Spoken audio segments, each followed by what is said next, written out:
Hello and welcome to the Office Superheroes channel. My name is Nicholas, and in this video tutorial, we're going to show you a very simple and fairly quick way to switch rows and columns in Excel. So let's take a look at that.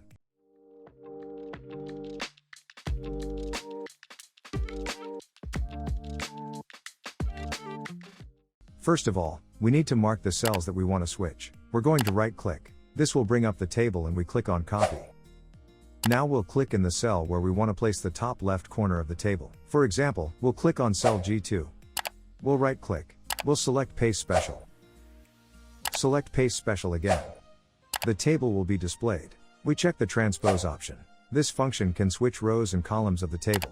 If the function is checked, press the OK button. We have created a copy of the table with the rows and columns swapped.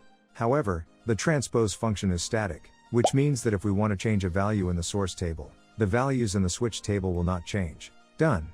It was really simple and quick, wasn't it? Thank you for watching this video. I hope you found it helpful. If you did, let us know via comment or like.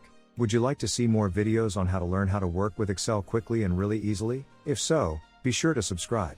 That's it for me. I'm Nicholas from Office Superheroes, and I hope to see you in the next video.